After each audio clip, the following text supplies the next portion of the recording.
호세아서 12장, 호세아서 12장입니다. 호세아서 12장 1절부터 14절까지 말씀을 오늘 함께 나누는데요. 우리 1절부터 6절까지 말씀만 우리 한 절씩 교독하도록 하겠습니다. 오늘 호세아서 12장의 말씀으로 또 주시는 은혜를 나눌 때에 1절부터 6절까지만 교독하여 읽겠습니다. 에브라임은 바람을 먹으며 동풍을 따라가서 종일토록 거짓과 포악을 더하여 아수르와 계약을 맺고 기름을 애굽에 보내도다. 여호와께서 유다와 논쟁하시고 야곱을 그 행실대로 벌하시며 그의 행위대로 그에게 보응하시리라. 야곱은 모태에서 그의 형의 발 뒤꿈치를 잡았고 또 힘으로는 하나님과 겨루되 와 겨루어 이기고 울며 그에게 간구하였으며 하나님은 베델에서 그를 만나셨고 거기에서 우리에게 말씀하셨나니 여호와는 만군의 하나님이시라. 여호와는 그를 기억하게 하는 이름이니라. 그런즉 너의 하나님께로 돌아와서 인애와 정의를 지키며 항상 너의 하나님을 바랄지니라. 아멘. 지난 한 주는 대한민국에 있는 모든 국민들에게 참 특별한 한 주였을 것 같습니다. 그렇죠? 10월 3일 개천절부터 시작해서 주말이 끼어 있고 또 추석 연휴에다가 10월 9일 한글날까지 그냥 유례없는 아주 풀로 긴 연휴를 온 국민이 보낼 수 있었던 아주 특별한 주간이었죠. 지난 한 주는 저에게도 아주 특별한 주간이었습니다. 연휴 때문이 아니라 제가 우리 수원성심교회에 처음으로 와서 이 단위에서 하나님의 말씀을 선포한 지 딱 1년이 되는 주간이었기 때문이에요. 작년 2024년 10월 6일에 제가 수원성심교회 3대 담임 목사 제1번 후보로 이 오후 예배 때 와서 고린도후서의 말씀으로 하나님의 말씀을 전했었죠. 그게 벌써 1년이 지난 거예요. 10월 6일이었습니다. 아무도 몰랐죠? 저 혼자 알고 있었어요. 그래서 얼마나 이 한 주가 저에게는 참 특별한 한 주였는지 모릅니다. 그날이 생각나는 거예요. 그날 이제 설교하겠다고 올라왔는데 기억하실지 모르겠지만 이제 원고 안 가지고 올라왔었잖아요. 원고는 온데간데 없지. 그리고 사실 그때 이제 이 강단 위에 나무들이 있었는데 제가 강단에 올라오다가 그 나무까지에 눈이 또 찔렸었어요. 그래서 그냥 성도님들 앞에 처음 서는 날인데 올라오다가 나무까지에 눈 찔렸지. 와보니까 원고는 없지. 그리고 그때 아내가 성도님들한테 첫인상이 좋아야 된다고 아주 이렇게 높은 키높이 구두를 사줬었거든요. 그 키높이 구두를 신고서 이제 단위에 올라오는데 갑자기 일상 장로님이 신발 벗고 올라가세요. 그래가지고 그냥 공중에서 뚝 떨어진 느낌으로 이 단위에 서가지고 제가 말씀을 전했으니 얼마나 그날 힘들었는지 모릅니다. 구두 벗으래지, 올라오다 눈 찔렸지, 원고는 없지. 정말 하나님께서 우리 성도님들 앞에서 저의 온갖 거짓된 것들을 다 까발리시고 저의 허당 길을 있는 그대로 발산시켜 주셨던 것이 벌써 1년이 지났습니다. 그렇게 부족하고 연약한 제가 이렇게 1년여의 시간 동안 우리 사랑하는 수원성심교회 성도님들과 함께 이 아름다운 믿음의 공동체를 세워오고 있다는 것이 그게 얼마나 감사하고 감격스러운 한 주였는지 모릅니다. 바라기는 앞으로도 우리 주 안에서 이 아름다운 믿음의 공동체를 세워가는 일에 우리 함께 걸어가는 저와 우리 성도님들 될 수 있기를 주님의 이름으로 축원합니다. 우리 성도님들은 지난 한 주를 그래서 어떻게 보내셨나요? 저는 그렇게 혼자서 감격과 감동으로 눈물 질질 짜면서 그렇게 이제 한 주를 보냈는데 우리 성도님들은 가족들과 함께 또 즐거운 명절을 보내셨으리라 생각합니다. 여기저기 보니까 정치인들이 이 추석 인사 현수막을 여기저기 많이 걸어놨더라고요. 근데 어떤 한 정치인의 현수막에 뭐라고 쓰여져 있냐면 명절날 잔소리 쉿 이렇게 써 있더라고요. 명절날 뭐 쉿? 잔소리 쉿. 그도 그럴 것이 한번 이렇게 그 조사를 해봤더니 우리나라 다음 세대들 자녀들이 명절하면 뭐가 제일 먼저 떠오르냐 그랬더니 뭐가 떠오른대요? 잔소리가 떠오른다고 그렇게 통계가 나오더라 하는 것입니다. 오랜만에 명절에 만나는 할머니, 할아버지, 친척 어르신들이 하시는 말씀들을 그저 불편한 잔소리로만 우리 다음 세대들이 이제 여기게 되는 이제 그런 시대가 되어버린 것이죠. 요즘 젊은 사람들이 제일 듣기 싫어하는 말 중에 하나가 나 때는 말이야, 이런 표현이에요. 나 때는 말이야로 시작하는 이런 어르신들의 말, 이런 직장 상사의 말, 이걸 일명 꼰대어라고 표현하고는 합니다. 우리 다음 세대들과 젊은이들이 이런 어르신들의 모든 권면의 말들을 그냥 한낱 잔소리처럼 여기고 나 때는 말이야 라고 시작하는 또 권면의 말들도 듣기 싫어하다 보니까 자연스레 오늘날 우리 어르신들과 또 다음 세대의 이 간격이 점점 벌어질 수밖에 없는 그런 안타까운 현실을 우리는 보고 있는 것이죠. 정말 나 때는 말이야 라고 시작되는 모든 말들이 들을 필요도 없는 권위주의적이고 구태의연한 사고방식을 그냥 강요하는 그런 말들인 걸까요? 저는 그렇다고 생각하지는 않습니다. 물론 어떤 분들은 나 때는 말이야 이러면서 그냥 자기 권위를 부리고 자기 자랑을 하시는 분들도 덜어 있기는 하지만, 그러나 대부분의 어르신들이 나 때는 말이야 라고 이야기하는 것은 권위를 부리려고 하는 게 아니라, 자기 자랑을 하려고 하는 게 아니라, 나 때에 내가 어떤 어려움과 어떤 환난 속에서 또 그 시간들과 환경들을 이겨냈는지를 이 아이들과 다음 세대에게 이야기해 주면서 이 세대들이 보다 나은 그런 삶을 살아가기를 원하고 개척해가고 도전해 주기를 원하는 마음으로 나 때는 말이야 라면서 나의 이야기를 건네는 것 아니겠습니까? 그런데 요즘에 우리 젊은이들은 어찌되었든 나 때는 말이야 라고 시작하는 말을 무조건 그냥 듣기 싫은 말로 치부해버리는 현실이 참 안타까운 현실입니다. 사실 나 때는 말이야 라는 식의 어법이 제일 많이 사용된 게 어디냐면 성경입니다. 성경은 항상 야곱 때는 말이야, 요셉 때는 말이야, 북이스라엘 때는 말이야, 호세아 때는 말이야, 항상 이런 어법으로 우리에게 교훈과 삶의 지혜를 말씀하고 있는 것이 그게 뭐라고요? 성경이라는 거죠. 오늘도 하나님은 이 나 때는 말이야, 내가 야곱한테 말이야 라는 식으로 말씀을 하시면서 이 연약하고 부족한 이스라엘 백성들에게 말씀하고 계십니다. 마냥 잔소리를 하시는 게 아니라, 하나님의 권위를 지금 백성들 앞에 드러내려고 하시는 게 아니라, 이스라엘 백성들이 잘 알고 있는 이 야곱의 이야기를 통해서 이스라엘 백성들이 깨달아야만 하는 것들, 그들이 개척해 나아가야 할 것들, 그것들을 오늘 하나님이 말씀해 주고 계시는 것이죠. 그게 대부분의 성경의 어법이고 오늘 본문인 호세아 12장의 말씀이기도 합니다. 먼저 하나님은 지금 이 이야기를 들어야 하는 이스라엘, 이 북이스라엘의 영적인 상태가 어떠한지에 대해서 먼저 진단을 하시는데요. 우리 12장 1절 그리고 7절 8절 1절 7절 8절 말씀을 우리 같이 한번 읽겠습니다. 에브라임은 바람을 먹으며 동풍을 따라가며 종일토록 거짓과 포악을 더하여 아스루와 계약을 맺고 기름을 애굽에 보내도다.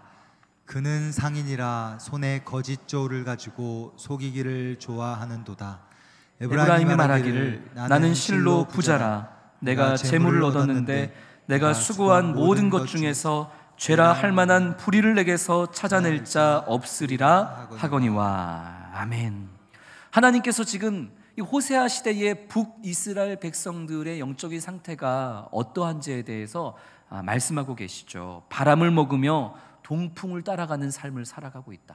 바람을 먹는데요, 바람을 먹으면서 그 동풍을 따라가는 삶을 산다는 것은 그만큼 가볍고 가벼운 삶을 살아가고 있다는 거예요. 중심이 없는 삶, 그냥 흘러오는 바람에 따라서 날려가는 그런 가볍디 가벼운 삶을 살아가고 있는 이스라엘 백성들의 모습을 하나님이 말씀하고 있는 것이죠. 그리고 1절, 7절, 8절에 지금 반복되는 이스라엘 백성들의 모습이 무엇이죠? 종일토록 거짓과 포악을 더하고 있고, 7절에 보니까 어떤 상인이냐면 손에 무엇을 든 상인? 거짓 저울을 들고서 거짓으로 판매하는 그런 상인의 모습으로 살아가고 있는 것이 바로 이스라엘의 모습이라는 거죠. 중심이 없어요. 너무 가볍디 가벼운 세상 사람들과 구별되지 않는 그런 거짓과 포악으로 자기 배만 불리는 삶을 살아가고 있는 게 지금 이스라엘의 모습이라는 거죠. 더 심각한 것은 무엇이냐면 이 8절 말씀을 보니까 그런 거짓된 삶을 살아가면서도 이스라엘 백성들이 뭐라고 얘기하고 있는지 보세요. 나는 부자다. 내가 재물을 얻었는데 이 재물을 어떻게 얻었어요? 거짓 저울로 얻은 거예요. 남들을 속여가면서 그렇게 거짓으로 부자가 됐는데, 그러놓고서 한다는 말이 내가 수고한 모든 것 중에서 죄라 할 만한 불의를 내게서 찾아낼 자 없으리라. 걸리지만 않으면 장땡이라는 거예요. 내가 온갖 거짓 저울을 가지고 죄악을 일삼으면서 이렇게 배불리 사는 존재가 되었지만 걸리지만 않으면 장땡이지. 누군가가 내 죄를 발견해내지만 않으면 문제 되겠어? 그러니까 죄악을 일삼으며 살면서도 하나님 앞에서, 사회 앞에서, 사람들 앞에서 부끄러운 줄을 알아요, 몰라요? 모르고 살아가는 게 지금 이 이스라엘 백성들, 호세아 시대의 백성들의 모습이라는 것이죠. 그런 이스라엘 백성들에게, 한없이 가벼운 삶을 살아가는 이스라엘 백성들에게 하나님께서는 호세아 선지자를 통해서 야곱의 이야기를 꺼내십니다. 야곱 때는 말이야, 이러면서 이제 말씀을 시작하시는 거죠. 자, 3절 그리고 4절 상반절까지의 말씀을 3절, 4절 상반절 같이 읽겠습니다. 야곱은 모태에서 그의 형의 발 뒤꿈치를 잡았고 또 힘으로는 하나님과 겨루되 천사와 겨루어 이기고 울며 그에게 간구하였으며. 아멘.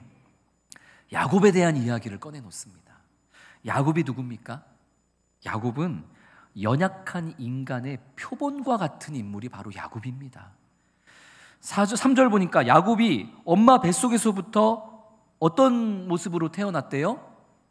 그의 형 발 뒤꿈치를 잡은 채로 태어났다는 거예요. 아니, 뱃속에 있는 아이가 쌍둥이 형을 내가 붙잡아서 못 나가게 만들어야 되겠다, 저 쌍둥이 형 못 나가게 붙잡고 내가 먼저 나가야 되겠다, 그런 치밀한 계획을 세워놓고서 모태에 있는 아이가 그렇게 발 뒤꿈치를 잡았을까요? 그럴 리는 없죠. 이 모태에서부터, 태어날 때부터 형의 발 뒤꿈치를 받았다는 것은 계획이 아니라 어떤 무언가를 배워서 이렇게 했다는 게 아니라 그게 본성이라는 거예요. 남 잘 되는 꼴 못 보는 거, 남이 나보다 먼저 나가는 거, 그거 붙잡는 거, 내가 늘 먼저가 돼야 되는 거, 이게 엄마 뱃속에서부터 가지고 있었던 야곱의 모든 인생의 본성이라는 거예요. 그게 죄성이라는 거죠. 그런 죄성을 있는 그대로 드러내면서 이 땅에 태어났던 게 누구더라? 야곱입니다. 죄성을 있는 그대로 그냥 드러내면서 이 땅에 등장했던 것이 야곱이고, 그 이후에도 이 야곱은 그 죄성에서 비롯된 온갖 인간의 간계함과 비열함의 전형을 계속해서 보여주죠. 그렇게 태어난 이 야곱이 나중에는 형을 속이죠. 형에게 팥죽 한 그릇으로 장자권을 내놔라. 우리나라도 아버지의 유산 때문에 참 많은 다툼이 있는데, 우리나라보다 유산 다툼이 심했던 것이 바로 이스라엘이에요. 장자는 더 많은 축복과 2배의 유산을 이어받을 수 있기 때문에 성경에 보면은 야곱의 이야기가 지금 창세기에 나오는 건데, 창세기에서부터 요한계시록까지 이 아버지의 유산을 차지하기 위한 이런 엄청난 다툼이 성경 여기저기에 기록되어 있다는 거죠. 어쨌든 이 야곱은 아버지의 유산을 차지하고자 형 에서를 속이죠. 형만 속입니까? 또 누구를 속여요? 아버지도 속여요. 아버지를 속여요. 자기가 형인 것처럼. 그래가지고 자기가 이제 위험에 처해서 죽을 것 같으니까 이제 외삼촌 라반의 집으로 도망을 가잖아요. 외삼촌 라반의 집에 가서 뭐 할까요? 외삼촌을 또 속여요. 외삼촌을 속여요. 그러니까 이 야곱은 정말로 인간의 죄성과 비열함과 간계함을 있는 그대로 삶을 통해서 보여주는 아주 대표적인 그런 표본과 같은 그런 인물이다 하는 것이죠. 야복나루에서는 그 인간적인 힘을 가지고 이제 하나님과 싸워 이기려 하는 모습을 보여주기도 했던 것이 야곱이죠. 하나님께서 지금 갑자기 이스라엘 백성들 앞에서 야, 니들 야곱 알지? 야곱은 말이야 이러면서 야곱 이야기를 하시는 이유가 뭘까요? 야곱이 보여주었던 그 죄성 가득했던 그 비열하고 간계한 모습이 누구의 모습이라는 거예요? 이스라엘 너희의 모습이라는 것을 지금 하나님께서 거울 삼아 보여주고 계시는 거죠. 아무리 선지자를 보내도 아무리 말씀을 해도 이스라엘 백성들이 자신들의 죄악을 깨닫지를 못하니까 하나님께서 거울 치료를 하고 계시는 거예요. 이들 야곱 알잖아. 야곱이 태어나면서부터 얼마나 죄성 가득한 모습으로 태어났는지 너희들 알잖아. 야곱이 그렇게 태어난 것만이 아니라 자기 형을 속이고 부모를 속이고 도망가서 외삼촌을 속이고 그러다가 그가 얼마나 괴로운 인생을 보내야만 했는지 너희들은 알잖아. 이 이야기를 들을 때에 이스라엘 백성들은 자신의 모습을 발견해야만 했던 것이죠. 그런데도 이 이야기를 들으면서도 이스라엘 백성들은 그게 자기 모습임을 전혀 깨닫지를 못하더라 하는 것입니다. 하나님께서는 이 야곱의 이야기를 통해서 이스라엘 백성들이 자신들의 죄성과 자신들의 비열함과 자신들의 간계함과 그렇게 거짓 저울을 가지고 자기 배만 불리는 그런 악한 모습을 깨닫고 회개하는 자리로 나오기를 원하시고 계십니다. 그러나 여전히 이스라엘 백성들은 그런 깨달음이 없었던 것이죠. 하나님께서 야곱의 이야기를 통해서 또 한 가지 이스라엘 백성들에게 말씀하고자 하시는 게 있었습니다. 그것이 무엇이었는지 우리 4절 하반절부터 5절까지 말씀 또 같이 읽겠습니다. 시작. 하나님은 베델에서 그를 만나셨고 거기에서 우리에게 말씀하셨나니 여호와는 만군의 하나님이시라. 여호와는 그를 기억하게 하는 이름이니라. 아멘. 하나님께서 어디에서 그 죄악으로 가득 찬 야곱을 만나 주셨대요? 베델에서 만나 주셨다는 거예요. 베델은 자신을 죽이려고 하는 형 에서를 피해서 야곱이 도망 다니다가 지쳐 잠들었던 장소였습니다. 도망자 신세로 살아가다가 그렇게 그냥 악한 일을 행하다가 여기저기 치이는 인생으로 살아가다가 지쳐 잠들었던 곳, 그 베델에서 하나님께서 야곱을 만나주시는 거예요. 그 죄성 가득한, 그 비열하고 간계한 그 야곱을 하나님이 지쳐 잠들었을 때에 찾아와 주시고 만나주시고 위로해 주시고 더 이상 나 하나님은 너의 조상의 하나님이 아니다. 나는 이제 너희의 조상의 하나님으로 너를 만나는 것이 아니라 바로 너 야곱의 하나님으로 내가 너와 함께 할 것이다. 그 놀라운 은혜와 약속을 주셨던 것이 바로 베델입니다. 만군의 하나님 여호와, 야곱이 언제나 기억해야만 하는 그 이름으로 나타나 은혜와 은총을 베풀어 주셨던 곳, 그곳이 베델인 것이죠. 하나님께서 지금 이 이야기를 하고 계시는 거예요. 야, 니들 야곱 알지? 야곱 얼마나 못난 사람인 줄 알지? 그 태어나면서부터 그 못난 본성과 죄악을 가지고 형 발 뒤꿈치 가지고 태어나서 뒤통수 치는 인생 살았던 거 니들 알지? 뭐 깨달아지는 거 없어? 이게 첫 번째 하나님의 메시지였던 거예요. 이스라엘 백성들이 야곱을 보면서 아, 저거 내 얘기구나. 저 야곱의 저 비열한 모습이 바로 나구나. 저 거짓 저울 가지고 내 배만 불리며 살았던 게 저게 나구나. 아, 내가 하나님 앞에 회개하지 않고서는 안 되겠구나. 이런 깨달음을 주시고자 하나님께서 첫 번째로 야곱의 이야기를 주신 것이고, 두 번째로 근데 니들 또 알지? 야곱이 그렇게 부족하고 못난 사람이었는데 야곱이 그 도망자 신세로 살아가다가 베델에서 잠들었을 때 내가 그를 찾아가 만나고 위로하고 내가 너의 하나님으로 너와 함께 하겠다고 언약을 베풀었던 곳, 그곳이 베델이고 그 하나님이 바로 나 하나님이야. 니들이 야곱처럼 아무리 부족하고 연약해도 결코 너희를 포기하지 않고 너희와 함께하며 누군가의 하나님이 아니라 바로 너의 하나님으로 만군의 여호와, 너희가 기억하고 찾고 부르짖어야 할 그 이름으로 너와 동행할 그 하나님, 그게 나야. 하나님은 그들을 향한 하나님의 은혜와 은총, 그 사랑을 깨닫기를 원하셨기에 야곱의 이야기를, 야곱되는 말이야, 내가 야곱에게 말이야, 이 이야기를 지금 전해주고 계시는 것이죠. 결국 하나님은 호세아를 통해서 숨기시지 않고 이 야곱의 이야기를 통해서 백성들에게 꼭 하시고자 하셨던 말씀을 6절을 통해서 하고야 마십니다. 야곱의 이야기를 통해서 백성들이 좀 알아서 깨달았으면 좋겠는데 깨닫지를 못하니까 직접적으로 하나님이 6절을 통해 말씀하시는 거죠. 우리 6절 같이 읽겠습니다. 시작. 그런즉 너의 하나님께로 돌아와서 인애와 정의를 지키며 항상 너의 하나님을 바랄지니라. 아멘. 이야기가 하고 싶었던 거예요. 이 이야기가. 그리고 이것은 우리가 주님의 말씀 앞에서 깨달아야 될 것뿐만 아니라 우리 주변에 있는 우리의 전도 대상자들, 태신자들 또한 하나님의 말씀을 통해서 반드시 깨달아야 할 그런 하나님의 말씀인 줄을 믿으시기를 소망합니다.